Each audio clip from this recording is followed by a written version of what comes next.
Emily and Jason sat on stage holding hands, excited to share their love story with Dr. Phil. They'd met at a community fundraiser 2 years ago. Love at first sight, they called it. They were planning their wedding for next month. But when Dr. Phil walked out, his face was different. Serious. Almost grim. "Before we start," he said quietly, "I need to tell you something about the DNA test we ran." Emily laughed nervously. "We did those ancestry kits for fun. We wanted to see our heritage before the wedding." Dr. Phil didn't smile.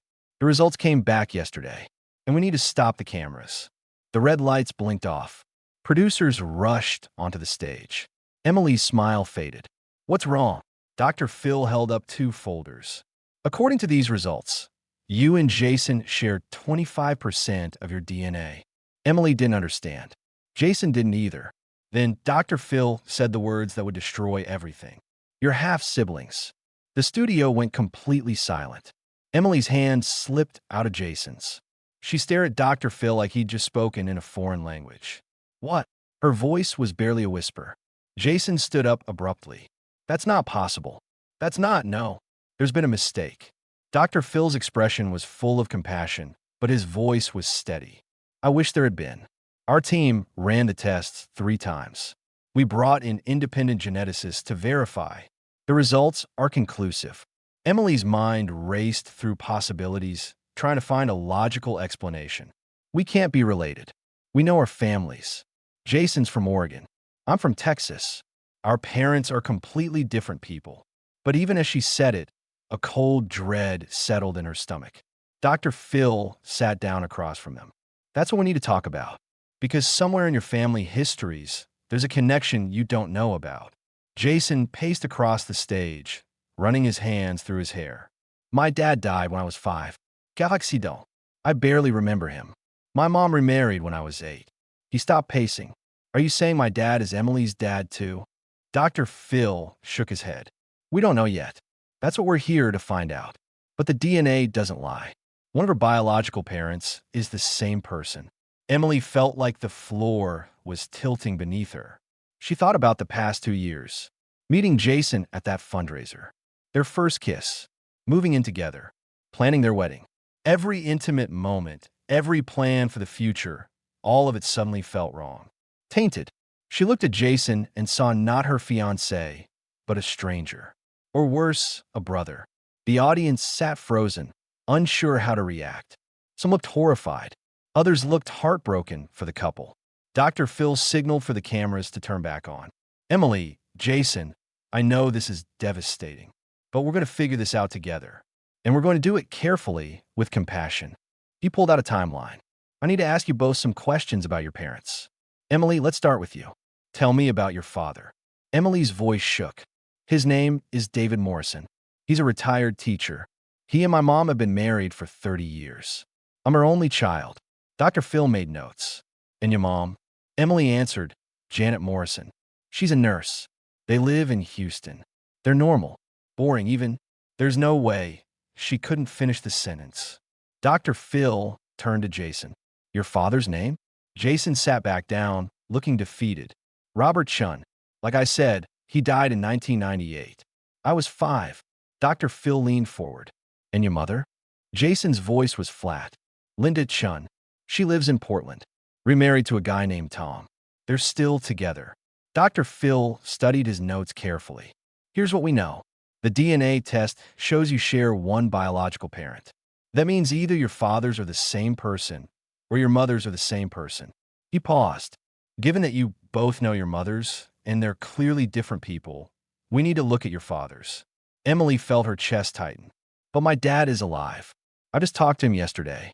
Jason's dad has been dead for over 20 years. Dr. Phil's expression shifted. "Emily, that's actually what makes this complicated. We need to consider the possibility that the man you know as your father might not be your biological father." The words hung in the air like a bomb. Emily shook her head violently. No, that's not possible. My mom would never." But doubt crept in. Little things she'd never questioned before suddenly seemed significant. The way her dad never wanted to do ancestry tests. The way her mom changed the subject whenever Emily asked about the early years of their marriage. Jason spoke quietly. Or maybe my dad isn't dead. Everyone turned to look at him. I was 5. I don't actually remember the funeral. I just remember my mom crying and telling me dad was gone. What if he couldn't finish? The implications were too massive. Dr. Phil nodded slowly. Those are exactly the questions we need to answer. And to do that, we need to talk to your parents. Emily's phone buzzed in her pocket. She pulled it out with trembling hands. A text from her mom. Saw your taping today? Can't wait to watch. Love you. Emily felt sick. How do you tell your mother that your entire life might be a lie? How do you ask if the man who raised you is actually your father? Jason looked at his own phone. Nothing from his mom. She didn't even know he'd come to the show. Dr. Phil stood. Here's what's going to happen. We've already contacted both of your mothers. They're on their way here. They'll be here within the hour. Emily's head snapped up. You called them? They're coming here? Now.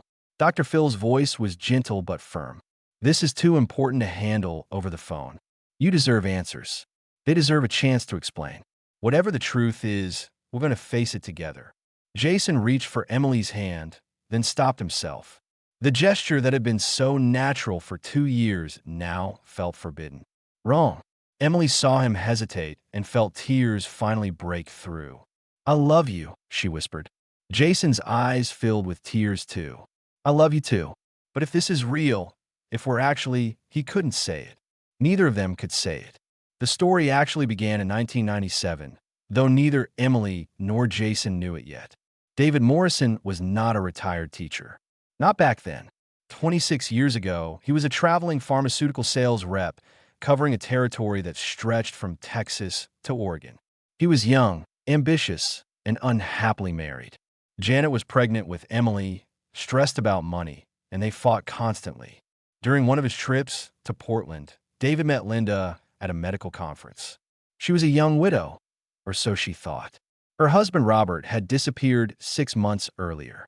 No note, no explanation. She'd filed a missing person report, but the police found nothing. Linda assumed Robert had left her and their 5-year-old son Jason. She was angry, heartbroken, and desperate for connection. David and Linda's affair lasted 3 months. David flew to Portland every other week under the guise of client meetings. He told himself it didn't mean anything, that it was just an escape from his crumbling marriage. But Linda fell hard. She talked about him leaving Janet, about building a life together. David panicked. He broke things off abruptly, stopped returning her calls, and requested a territory transfer. 2 months later, Linda discovered she was pregnant. She tried to contact David, but he'd changed his number. She wrote letters to the company address, but they were returned unopened. Desperate and alone, she made a decision that would ripple through decades. She told everyone, including Jason, that Robert had come back briefly before disappearing again. That the new baby was Robert's. It was easier than admitting she'd had an affair with a married man who'd abandoned her. Linda gave birth to a daughter in 1998. She named her Emily, though she'd later give her up for adoption. Linda couldn't afford to raise 2 children alone. She was drowning financially and emotionally. Through a private adoption agency, Emily went to a couple in Texas who desperately wanted a child. That couple was David and Janet Morrison. David had no idea. The adoption agency handled everything confidentially.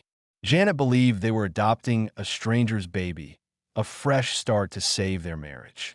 She never knew that the infant daughter she fell in love with was actually David's biological child from an affair.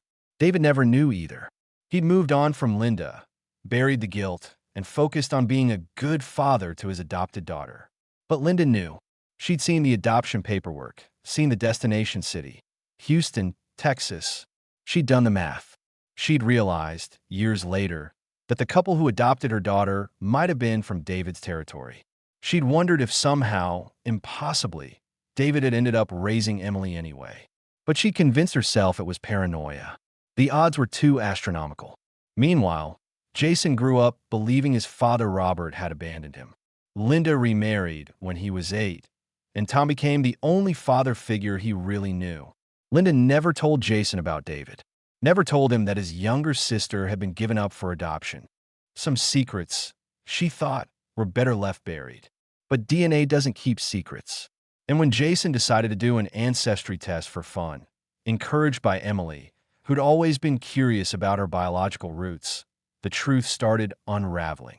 The Ancestry website flagged a match, close family member. Jason saw it first, a half-sister match in Texas. He showed Emily, laughing about the coincidence. Looks like I have a half-sister I never knew about. Emily looked at the profile. Her ancestry results. They stared at each other, confusion turning to horror. Jason had uploaded his test first, weeks earlier. Emily had just gotten her results. The website's algorithm had matched them as half-siblings. Emily's first instinct was to assume the test was wrong. Jason agreed. They decided to contact the show, thinking it would be a funny story. We took a DNA test, and it said we were related, but we're obviously not. They thought Dr. Phil would help them debunk it, maybe expose flaws in consumer DNA testing. They had no idea they were about to discover a secret that had been buried for over 2 decades. The green room backstage felt too small. Linda Chun sat on one side, clutching her purse like a life raft. Janet Morrison sat on the other side, glancing at Linda with confused curiosity. Neither woman knew why they'd been summoned so urgently. Neither woman knew about the other. A producer stood between them, trying to keep the atmosphere calm. Dr. Phil will explain everything once we're on stage, she said for the 3rd time. Linda's hands were shaking. When the show's producers had called, they'd been vague. It's about Jason. We need you here immediately. Linda's mind had raced through terrible possibilities. Was Jason sick? In trouble? She caught the first flight from Portland, her heart pounding the entire way. Now, sitting in this room, she felt a dread she couldn't name. Janet was equally confused but less anxious. She assumed this was about wedding planning. Maybe Dr. Phil was doing something special for Emily and Jason, a surprise engagement party or relationship advice. She'd even worn her nicest dress. When the producer came to escort them to the stage, Janet smiled at Linda. Are you Jason's mom? Linda nodded. Are you Emily's? Janet nodded back. It's so nice to finally meet you. Our kids are so in love. The words made Linda's stomach turn, though she didn't know why yet. They walked onto the stage together. The audience was eerily quiet. Emily and Jason sat in chairs on opposite ends of the stage now, no longer next to each other. Both had been crying. Janet's smile faded immediately. Emily? Honey, what's wrong? Linda looked at Jason. What happened? Dr. Phil stood center stage, his expression grave. Janet, Linda, thank you for coming on such short notice.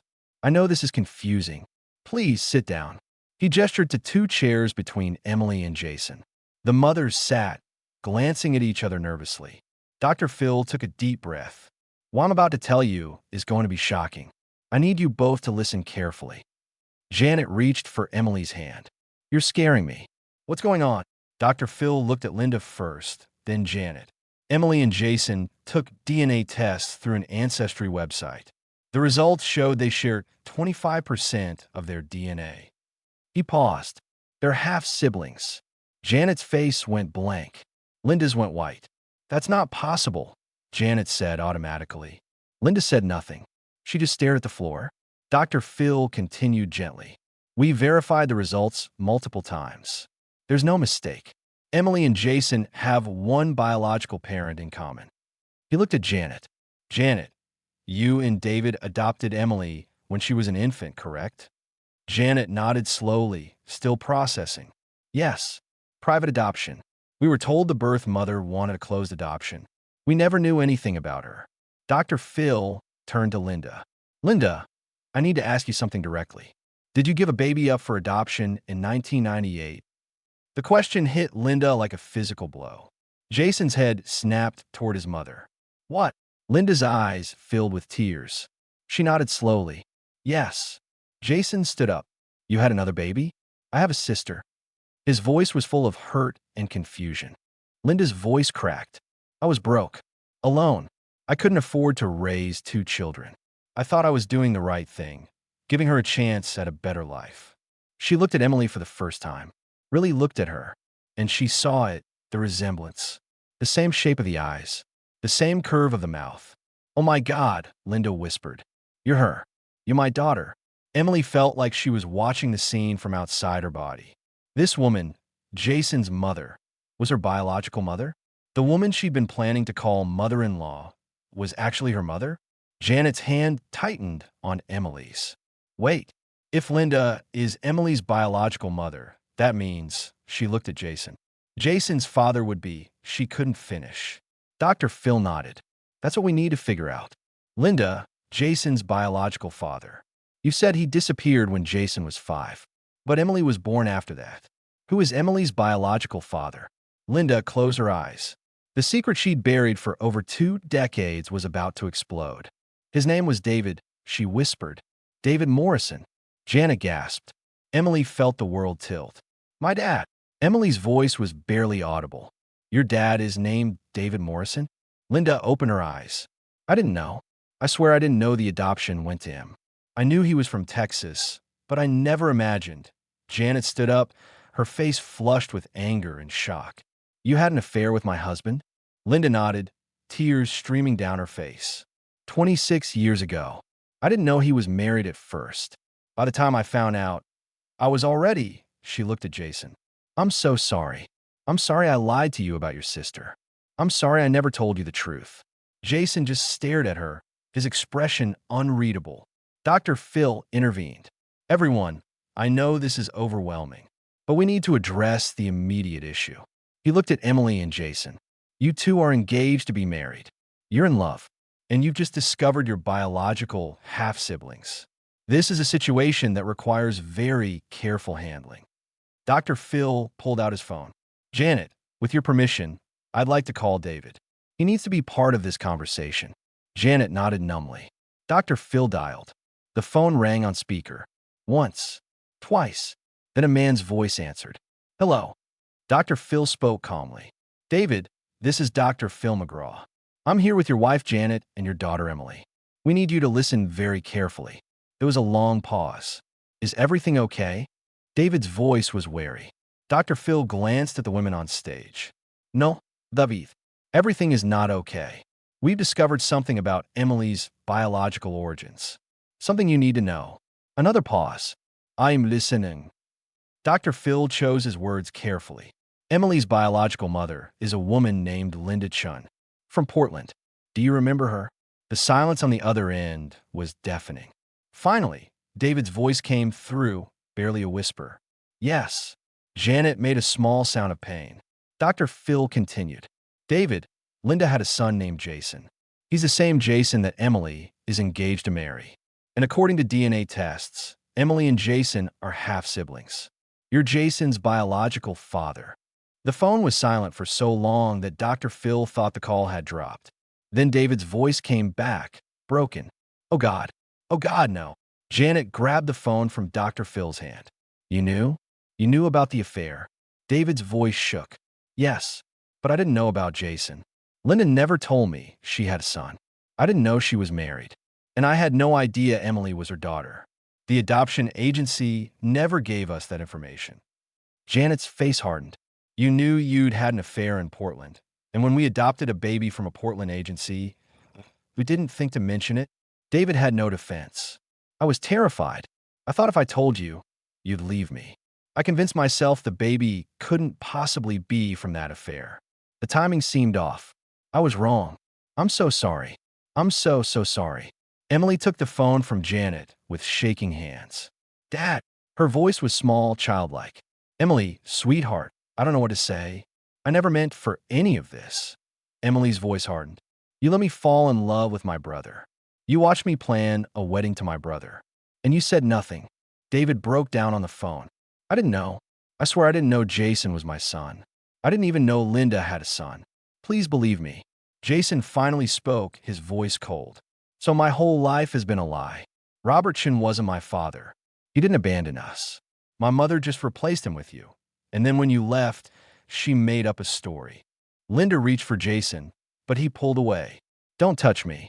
You've been lying to me for 26 years. Linda sobbed. I was protecting you. I was ashamed. I didn't know what else to do. Dr. Phil gently took the phone back from Emily. David, I need you to come to Los Angeles. This family needs to sit down together and figure out a path forward. David agreed quietly. I'll catch the next flight. The call ended. The stage was heavy with grief and shock. Dr. Phil looked at each person. What happens now is incredibly complex. Emily and Jason, you're in love. That's real. But you're also siblings. That changes everything. Emily and Jason looked at each other across the stage. Two people who'd planned to spend their lives together, now facing an impossible reality. Jason spoke first. I still love you. Emily's tears flowed freely. I love you too. But we can't. She couldn't say it. Dr. Phil finished for her. You can't continue a romantic relationship. Legally, ethically, it's not possible. And I know that's devastating. The audience watched in absolute silence. Some wiped tears from their own eyes. This wasn't about judgment. This was about two innocent people caught in a tragedy of others' making. Janet put her arm around Emily. Despite her anger at David, despite the betrayal, Emily was still her daughter. The daughter she'd raised. We'll get through this, Janet whispered. I don't know how, but we will. Linda tried to approach Jason again, but he held up his hand. I need time. I need to process all of this before I can even look at you. Linda nodded, respecting his boundary. Dr. Phil addressed them all. I want to bring in a family therapist and a genetic counselor. You're going to need professional support to navigate this. The emotional trauma alone is significant, but there are also practical matters. Jason and Emily need to grieve this relationship. The parents need to address decades of lies. And somehow, this family needs to find a way to coexist because whether you like it or not, you're connected now. Emily looked at Jason one more time. What do we do with all the love? It doesn't just disappear because we found out we're related.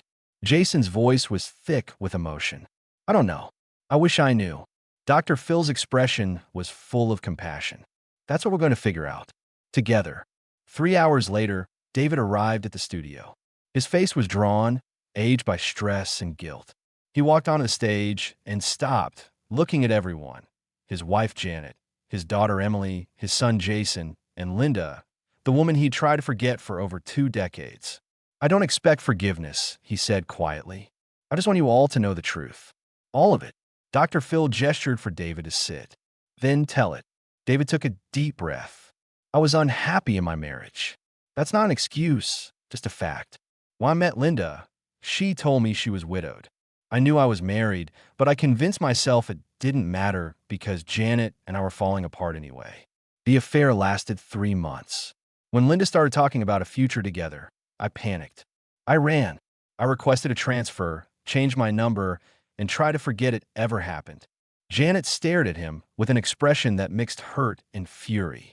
And when we decided to adopt, David's voice cracked. I thought it was a coincidence. The agency said the birth mother was from the Pacific Northwest. They wouldn't give us specifics. I told myself there was no way it could be Linda's baby. Thousands of adoptions happen every year. I wanted to believe it wasn't connected. Linda spoke up. But you had doubts. It wasn't a question. David nodded. Yes. When I saw Emily for the first time, something felt familiar. But I pushed it down. I became her father. I loved her. I love her. He looked at Emily. You are my daughter in every way that matters. Emily's voice was hollow. Except you let me get engaged to my brother. David had no answer for that. Jason spoke for the first time since his father arrived. Why didn't you ever come looking for me? If you suspected Emily might be Linda's daughter, didn't you wonder if Linda had other children? David shook his head. I didn't know you existed. Linda never told me she had a son. I assumed if she'd had other children, it would have come up during the adoption process. Dr. Phil leaned forward. David, Linda, I want to be very clear. What happened between you 2 decades ago set off a chain of events that has caused incredible pain. Emily and Jason are victims of choices you made. They fell in love innocently, not knowing they were related. That's on you. Both of you. Both parents nodded, accepting the weight of responsibility. Dr. Phil turned to Emily and Jason.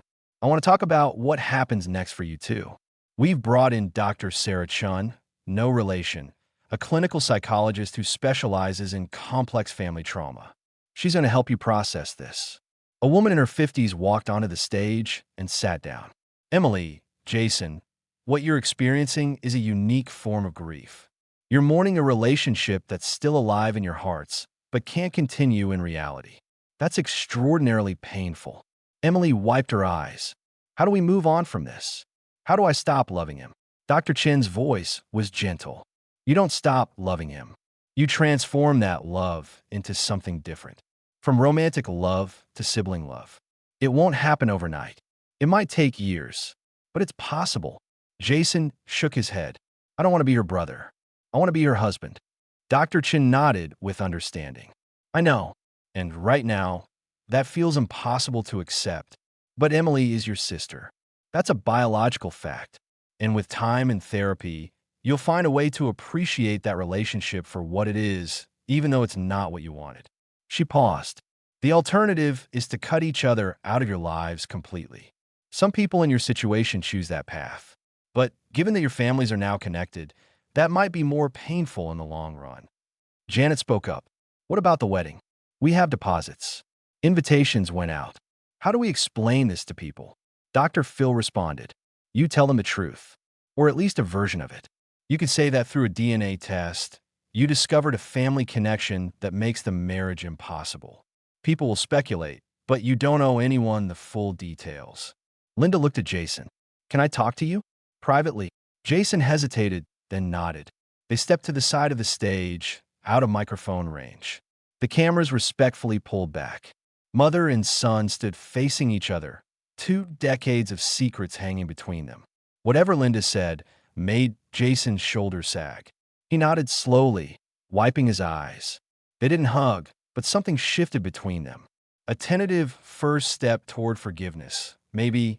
Meanwhile, Emily sat next to her adoptive mother, Janet. Are you going to leave, Dad? She asked quietly. Janet took a long moment before answering. I don't know. 26 years of lies is a lot to forgive. But David did raise you. He was a good father, even if he wasn't a good husband. She looked at David, who sat hunched in his chair. We have a lot to work through. Dr. Phil addressed everyone one final time. This family has been fractured by secrets and lies. Rebuilding trust will take years. But you have a choice now. You can let this destroy you, or you can use it as an opportunity to build something honest and real. Emily and Jason, you found each other because you were meant to be in each other's lives, just not in the way you thought. You're brother and sister. That's a gift, even if it doesn't feel like one right now. Emily and Jason looked at each other one last time from across the stage. The love was still there in their eyes, but now it was colored by knowledge they could never unknow. I'll always care about you, Emily said softly. Jason nodded. Same. Always. It wasn't the ending they'd wanted, but it was the only ending their story could have. Sometimes truth doesn't set you free. Sometimes it just rewrites your entire life. And all you can do is figure out how to live in the new reality. If this story broke your heart, you're not alone. When Emily and Jason's DNA results came back, our entire team sat in silence for hours, trying to comprehend the tragedy of 2 people loving each other innocently, only to discover an impossible truth. This isn't about right or wrong. It's about how secrets ripple through generations and hurt people who never asked to be part of them. Have you ever discovered a family secret that changed everything? How did you move forward? Share your story in the comments, not for judgment, but for connection. Because sometimes the hardest truths lead us to the most important conversations. If you want more real stories about family, identity, and facing impossible situations with courage, subscribe. These stories matter because they remind us we're all navigating complicated lives, trying our best to find truth in a world full of secrets.